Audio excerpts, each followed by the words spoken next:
everyone. Do you love asparagus? Well, if you do, you will love my oven-fried crunchy asparagus recipe. If you do not, you will be converted. That's coming up next on Cooking Made Easy with June, brought to you by Macy's, the happy shopping store in Spanish Fork.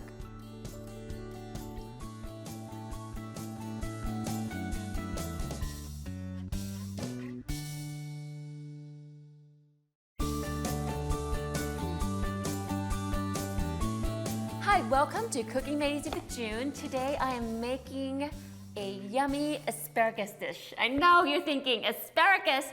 Honestly, I love asparagus, but I've been cooking it the same way. I steam it, I boil it, and you just serve it with, grilled things. But yesterday for dinner, I found this recipe, and it's the baked crispy asparagus, and it's awesome because you don't really spray oil on it, and it was so good.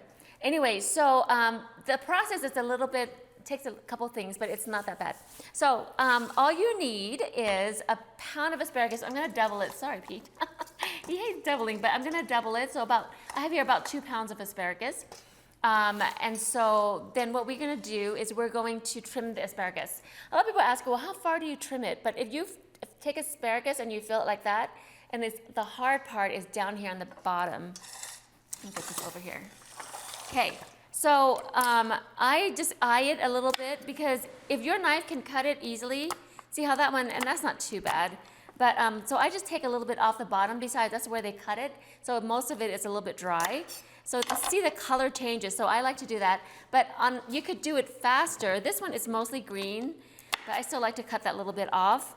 But I would take a few at a time and just cut how it's the thicker, heavier, like that. But this recipe, honestly, even the toughest part, it'll soften it or it'll tenderize it as we bake it. So I'm just going to do these really quickly. See, I hear a hard one, so you can even just take that out. I feel it. So if your knife can't even cut it well, how are you gonna chew it, right? So that's my philosophy of how to cut out the hard parts of the vegetable. Now, if you were really Asian, you don't want to waste this, so you can actually cut these into little slices, and you can stir fry these. So if my mom was here, she would go, "You're throwing away all that asparagus." So sorry, Mom. Anyways, but with the price of things, it can get expensive, so you can actually do save those little bits if you really want to. My mom is leftovers. She makes everything out of it.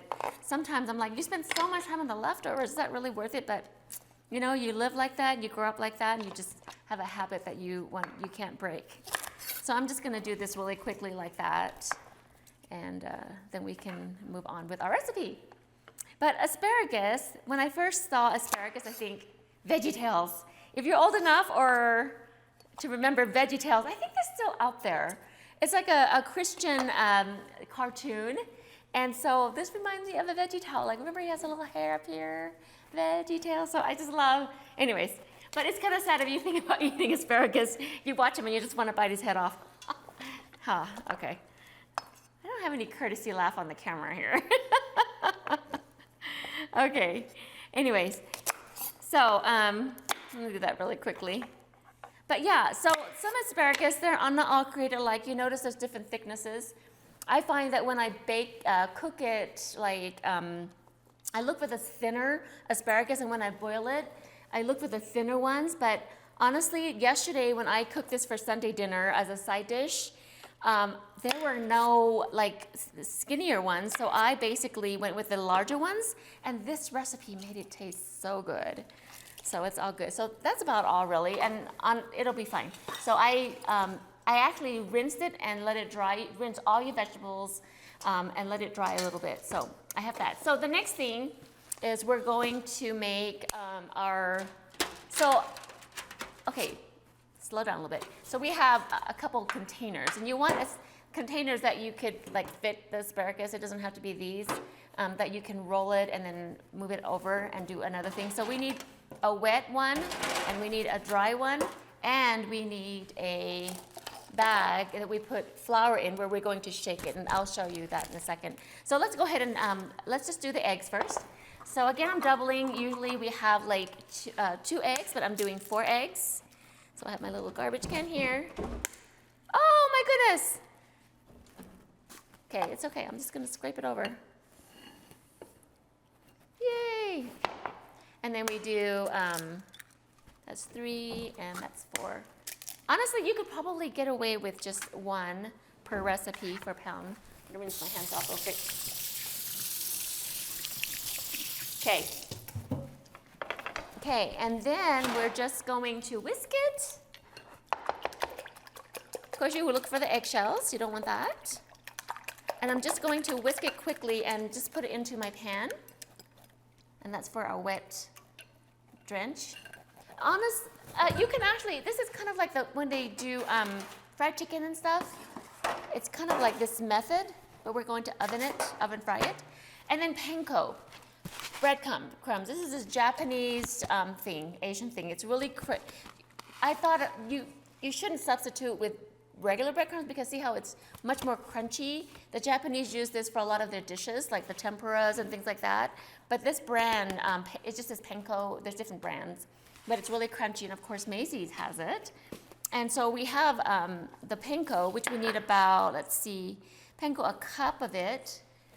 So I'm just going to eye it a little, well, this is ½ a cup. So I'm doubling it. So a cup of panko-ish, and then we have a ½ cup of Parmesan, which I'm just going to do a couple of these. And honestly, if you want to put a little extra Parmesan, if you like that, that's good too. And then a little salt and pepper. So let's see, half salt. So these are my little spoons here. It's about half, so I'm going to double. And then a quarter pepper, so I'm going to do that for doubling it. And that's it for that one. I'm just going to shake that around a little bit, and I'll get a spoon to stir that. So we have the egg, and then we have this dry, and I'm going to stir that in a minute. And then we have the flour that we're just going to put in here, okay? And then we're going to, I'm going to start shaking it. And that's it.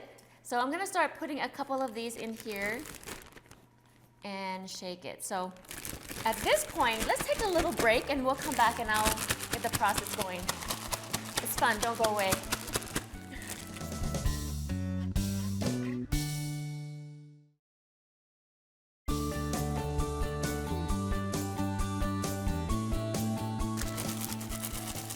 Here we go.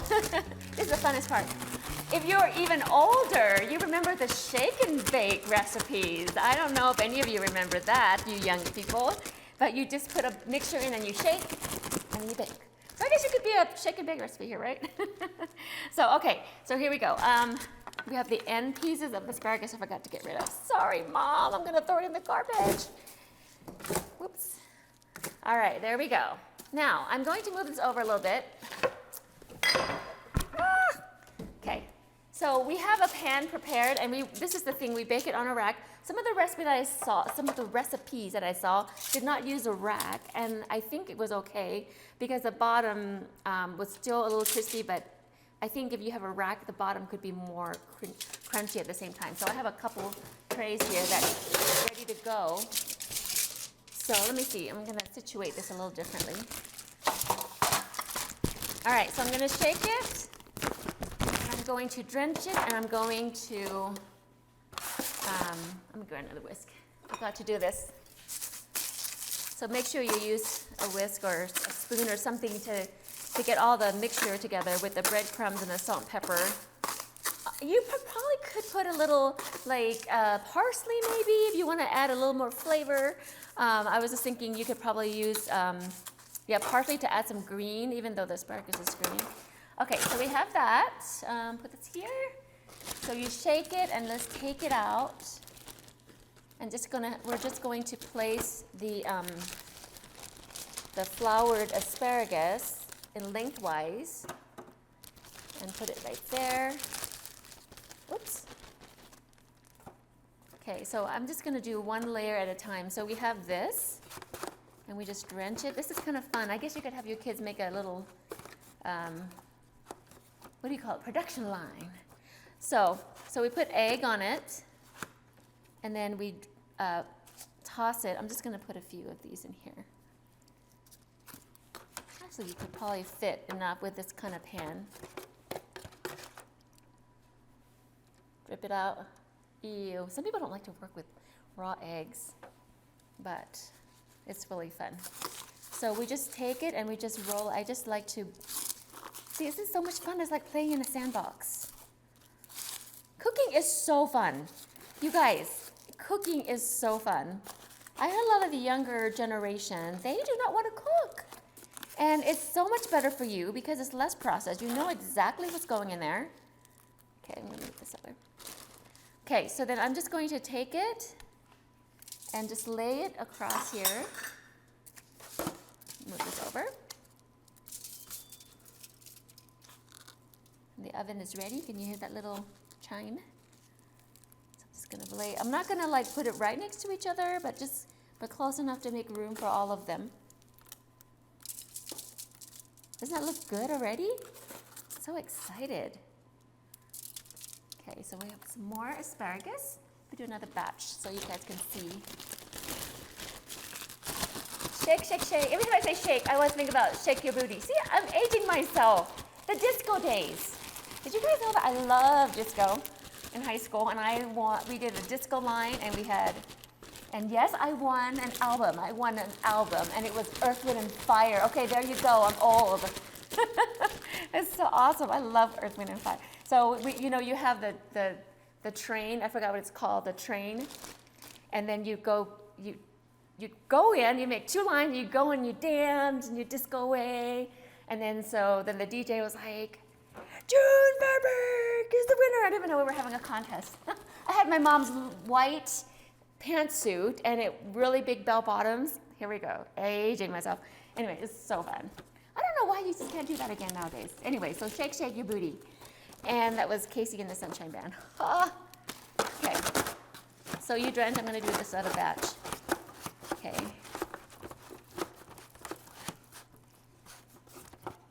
And then we put that flour egg, and then the crumbs. Oh, I should have shaken the egg out of that one. So, okay, you guys are going to love this. I'm just going to finish this up, and put on here. So the oven is you preheat the oven at 425. And then you bake it for 10 minutes, that's all. Now, you could bake it a little bit longer if it's not brown enough, depending on your oven, of course. The thing with ovens, everyone is so different. It's crazy, but okay. So I'm gonna take another break. I'm gonna put this in the oven. And when we get back, we're going to eat it. So here we go. So look at this. So something like this. I'm gonna do 2 pounds. La. Easy, easy, easy. So don't go away. Come back and watch me eat it.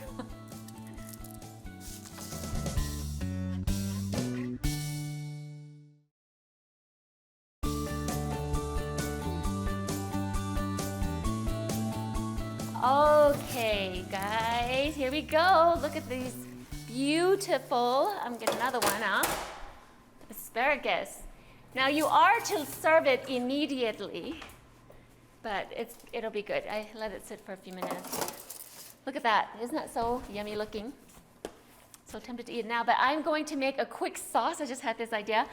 And it's kind of like a fry sauce, right? So, but I like to combine, when we do a cream sauce, I like to combine mayo with yogurt. So to make it a tiny bit lighter, which I don't know how much lighter that is, with yogurt and like maybe a couple tablespoons of yogurt and a couple tablespoons of mayo. And then let's make it a little spicy by adding a little hot sauce, just a little bit. Ooh.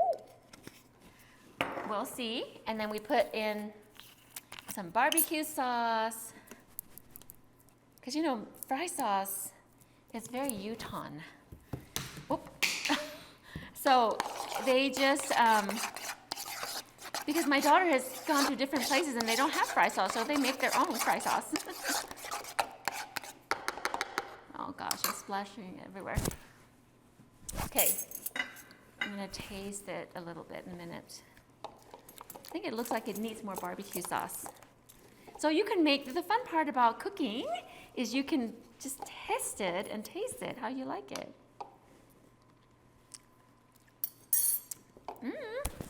Not very spicy.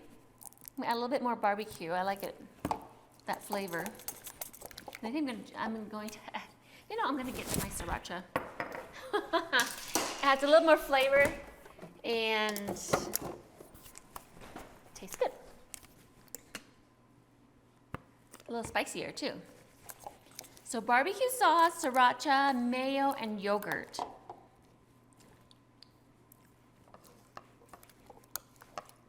Not bad. A little bit more sriracha. Sorry guys if you don't like spice. Still not horribly. Just a little bit more barbecue sauce. Look at me. So you guys are gonna have to just guess on this to your taste. Okay. I think that's gonna do it. Okay. I'm going to put some sauce in here.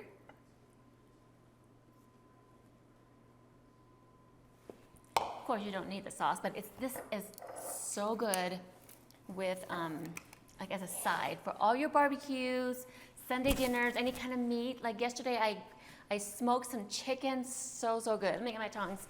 And so this is a great side dish for anything that you do. So let me plate it. Let's put a few here.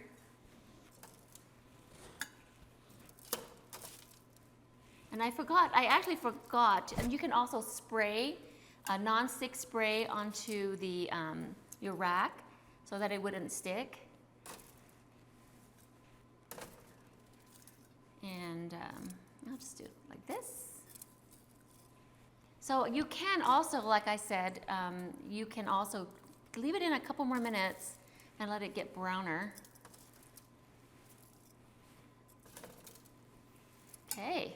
Let me do one more, or two more. How's that? Let's make it more interesting and make it kind of like lay on each other like that.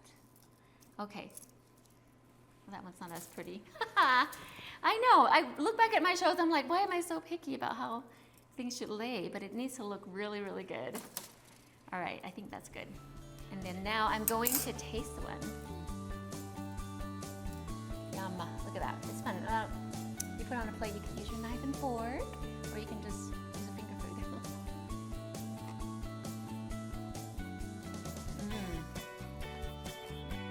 Put a little sauce on mine.